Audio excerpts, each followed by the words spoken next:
Satchidananda Sadguru Sainath Maharaj Ki Jai. Chapter 20, Dasganu's problem solved by Kaka's maid servant. In this chapter, Hemant Pant describes how Dasganu's problem was solved by Kaka Sahib Dikshit's maid servant. Preliminary. God was originally formless.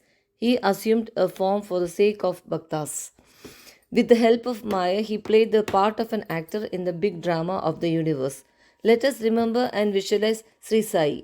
Let us go to Shirdi and see carefully the program after the noon Arati. After the Arati ceremony was over, Sai used to come out of masjid and standing on its edge distribute udi to the devotees with very kind, gracious and loving looks. The bhaktas also got up with equal fervor, clasped his feet and as the bliss of udi, Baba passed handful of udi into the palms of the devotees and marked their foreheads with udi with his own hand. The love he bore for them in his heart was boundless. Then he addressed the bhaktas, "O Bau, go home to take your lunch. You Anna, go to your lodgings. You Bapu, enjoy your meal." In this way, he accosted each and every devotee and sent them home. Even now, you can have the pleasure of these sights if you bring into play your imagination. Now, bringing Sai in our mental vision, let us meditate on him. From his feet upwards to his face, prostrating yourself before him humbly, lovingly, and reverentially. Isha Upanishad. Dasganu once started to write a Marathi commentary on the Isha Upanishad. Let us first give a brief idea of this Upanishad before proceeding further. It is called Mantra Upanishad as it is embodied in the mantras of the Vedic Sanhita. It constitutes the last or the 40th chapter of the Vajasani Sanhita, Yajurveda, and it is therefore called Vajasanehi Sanhidopanishad. Being embodied in Vedic Sanhidas, this is regarded as superior to all other Upanishads, which are the Brahmakyas and Aranyakas, explanatory treatises on mantras and rituals. Not only this, other Upanishads are considered to be commentaries on the truths mentioned briefly in the Isha Upanishad. For instance, the biggest of the Upanishads, namely the Brihadaranyaka Upanishad, is considered by Pandit Sadavalekar to be a running commentary on the Isha Upanishad. Professor R.D. Ranade says the Isha Upanishad is quite a small Upanishad and yet it contains many facts which shows an extraordinarily piercing insight. Within the short compass of 18 verses, it gives a valuable mystical description of the Atma, a description of the ideal sage who stands unruffled in the midst of temptations and sorrows, and adumbration of the doctrine of Karma Yoga as later formulated. The most valuable idea that lies at the root of the Upanishad is that of a logical synthesis between the two opposites of knowledge and work, which are both required according to the Upanishad to be annulled in the higher synthesis.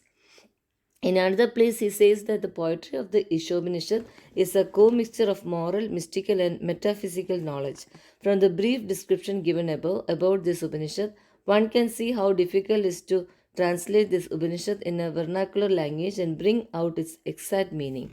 Dasganu translated it in Marathi, OV meter, verse by verse, but as he did not comprehend the gist of essence of the Upanishad, he was not satisfied with his performance. On being dissatisfied, he consulted some learned men regarding his doubts and difficulties and discussed it with them at great length. They did not solve them, nor did they give him any rational and satisfactory explanation. So Dasganu was a little restless over this matter.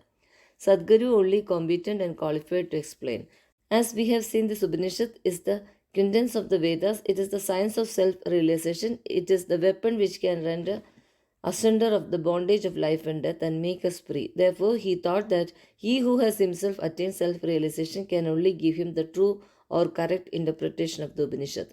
When nobody could satisfy Dasganu, he resolved to consult Sai Baba about this. When he got an opportunity to go to Shirdi, he saw Sai Baba, prostrated himself before him, and mentioned his difficulties about the Isha Upanishad and requested him to give the correct solution.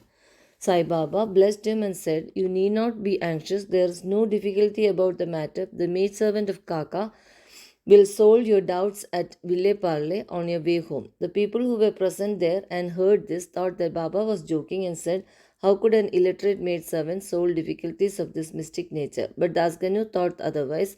He was sure that whatever Baba spoke must come true, as Baba's words was the decree of Brahma, Almighty.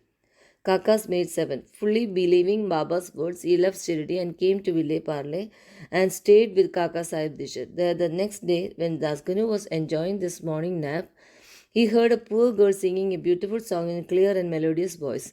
The theme of the song was a crimson colored sari, how nice it was, how fine was its embroidery, how beautiful were its borders, etc. He liked the song so much that he came out and saw that it was being sung by a young girl, the sister of Namya, who was a servant of Kaka Sahib. The girl was cleansing vessels and had only a torn rag on her person. On seeing her impoverished condition and her happy temperament, Dasganu felt pity for her, and when Rao Bahadur MP Pradhan gave him a pair of dhotas the next day, he requested him to give a sari to the poor little girl also. Rao Bahadur bought a good Shirdi small sari and presented it to her. Like a stout person getting delicious dishes to eat, her joy knew no bounds.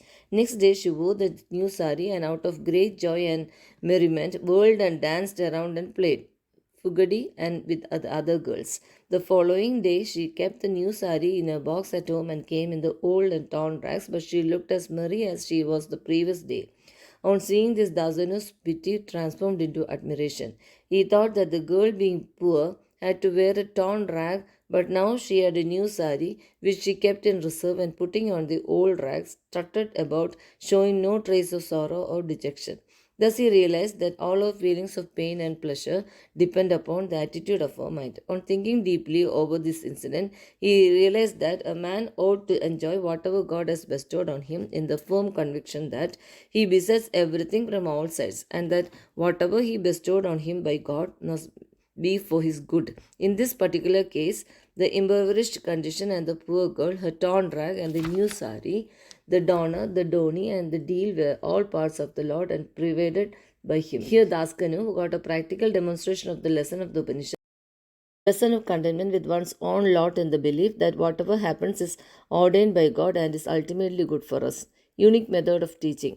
From the above incident, the reader will see that Baba's method was unique and varied. So Baba never left Shirdi. He sent some to Machiragath, some to Kolhapur or Solapur for practicing sadhanas. To some, he appeared in his usual form. To some, he appeared in waking or dream states, day or night, and satisfied their desires. It is impossible to describe all the methods that Baba used in imparting instructions to his bhaktas. In this particular case, he sent Dadganu to Ville Parle, where he got his problem solved through the maid servant. To those who say that it was not necessary to send away Dasganu and that Baba could have personally taught him, we say that Baba followed the right or best course, or how else could Dasganu learn a great lesson that the poor maid servant and the sari were pervaded by the Lord. Now we close the chapter with another beautiful extract about the Upanishad. The ethics of the Isha. One of the main features of the Isha Upanishad is the ethical advice it offers, and it is interesting to note that the ethics of the Upanishad are definitely based upon the metaphysical position given in it.